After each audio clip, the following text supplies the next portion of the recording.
Hello, my name is Blue, and my paper was on the honeybee population in Wisconsin. The population of honeybees is decreasing substantially in Wisconsin, and this has far reaching effects.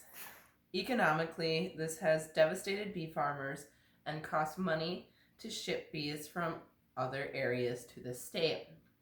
The food chain has been affected because predators no longer have honeybees to eat. Honeybees are excellent pollinators, so other farmers are not getting their crops pollinated effectively. Honey production is also down. The scientific name for the honeybee is Apis mellifera. It is possibly the most recognized pollinator in the United States, despite not being native to North America. Honeybees were brought here by early settlers. They are generally about half an inch long in size and have dark brownish bodies with lighter rings of paler hairs on their abdomen. Honeybees are generally liked more than other bees because they are the only bees that produce honey. They make honey as a survival technique to feed their hive over winter months, but people like their honey to eat, bake with, and sweeten their tea. Similar to humans, honeybees are social creatures. They live in communities. Thousands of individual honeybees will live together year-round in colonies. They all have a job to do support the overall health of the hive. Farmers and gardeners like them because honeybees are amazing pollinators due to their ability to forage on an extreme diversity of vegetation. Usually the honeybees encountered by humans belong to a domestic hive, but less frequently they can be found in the wild. Hollow trees are areas that wild honeybees usually form hives. Many people have noticed the decrease in honeybees, but professional beekeepers have been the most negatively impacted. The honey industry in Wisconsin has been decreased substantially for many years. Statistics show that in 2018, honey production had dropped to the lowest amount in 10 years, dropping a horrifying 23% from 2017. In 2018, only 2.3 million pounds of honey was produced, leaving consumers unable to get honey and farmers unable to meet demands. The number of honeybees has declined so severely that many beekeepers are no longer able to maintain very successful hives. This crisis of diminished honeybee populations is due primarily to weather changes and agricultural practices.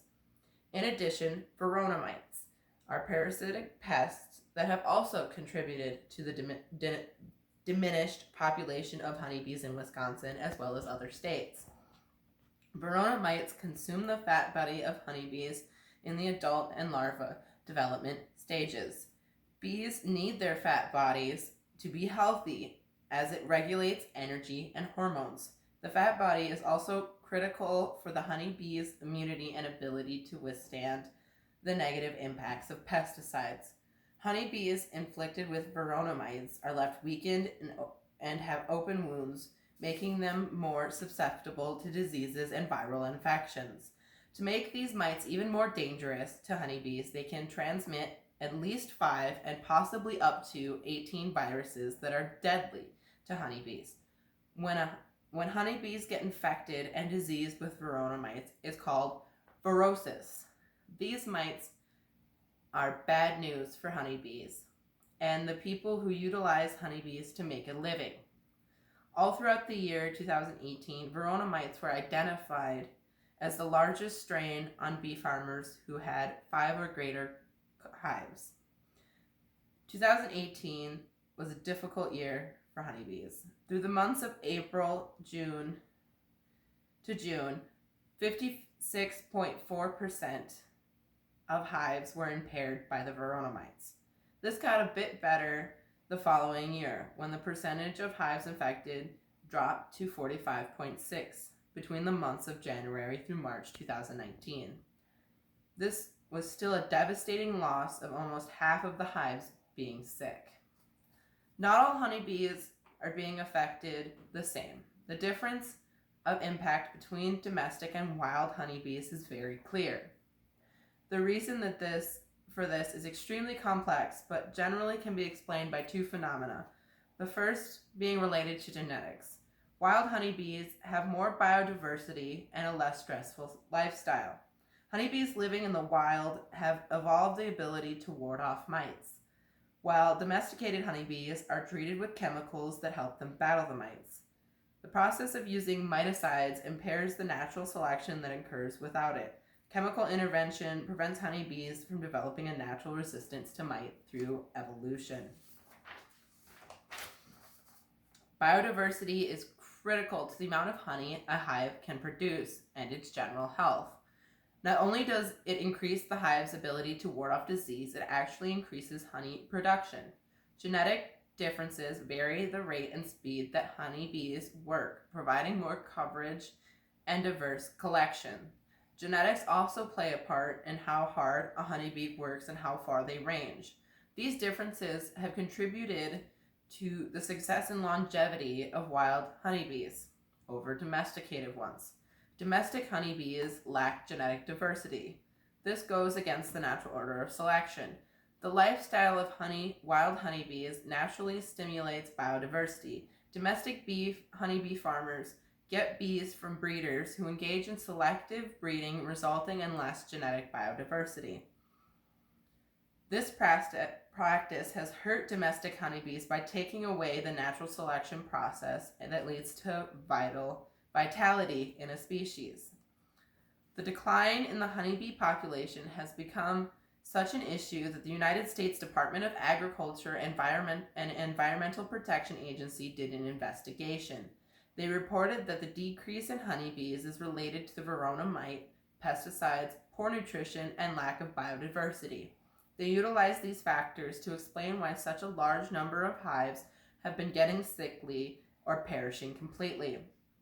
The absence of honeybees not only affects the supply of honey, but many plants are now without pollinators. Plants are not getting pollinated affects the food chain, ecosystem, and farmers profoundly.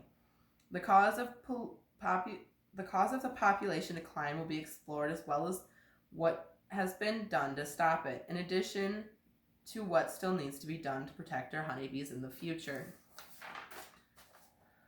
Susceptible to disease. Bees, while improving the outcome of crops and honey farmers. This protection plan depends on the voluntary participation of everyone who owns and or transports bees. Other practices that necessitate widespread adoption is the responsible use of insecticides. Insecticides are widely used to exterminate unwanted insects, but also kill many honeybees. If insecticides has direct contact with honeybees while they are out of the hive collecting nectar, it will die almost immediately without returning to its home. This is sad, but at least the rest of the hive will survive. The damage of insecticides is much worse when a bee gets this poison on it or in its nectar collected and brings the poison back to the nest. This likely results in killing the queen, nurse bees, and babies. When someone is irresponsible with insecticides near honeybee hives, there will be a pile of dead bees in front of the nest. If this is discovered, steps can be taken to try to save the hive. Beekeepers can try to feed the water the colonies, add more bees, combine weak colony communities, protect the survivors from extreme cold or heat, and move the hive to a completely different location that is not polluted and has access to nectar. There are many practices that can decrease the potential of accidentally poisoning honeybees. One thing that insecticide users can do to avoid spraying chemicals on flowers. Honeybees are naturally drawn to the bright color of flower blooms. If the flower absolutely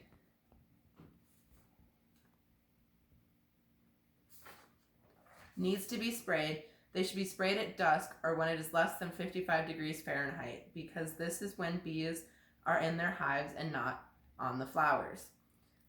Another way to avoid murdering precious honeybees is to consider the way insecticides is dispersed.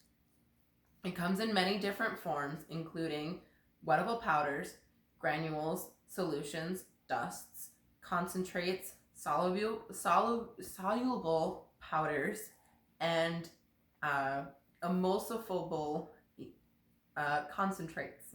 The most dangerous varieties of insecticides for honeybees are the wettable powders, along with the dusts. These forms stick to the fine hairs of the honeybee's body, resulting in it taking the poisons to its community. If the insecticides gets back to the hive, it could kill the queen and all the babies, causing the entire hive to be destroyed. Another way to avoid inadvertently killing honeybees is to choose a less toxic insecticide that has a short half-life. There are a large selection of newer insecticides that are marketed to the conscientious consumer. These degrade much faster, allowing the chemical to be less toxic levels for honeybees, decreasing the chances of deadly exposure. The way insecticide is applied also affects how dangerous it is to the honeybees. Most deadly is aerial delivery, when a small plane used to drop insecticides on crops. The poison can blow onto areas that bees forage. Applying on windy days increases the potential for a catastrophe. To avoid this, farmers can choose to use insecticides that treat soil or spraying tools that limit disbursement of chemicals only to desired plants. Given the need for honeybees to continue to pollinate crops and make honey, these are all measures that need to be taken. As a culture, we need to make mindful choices regarding our behavior and the impact it has on other species. Together, we can work towards healthier and stronger hives of happy honeybees, farmers, and honey consumers.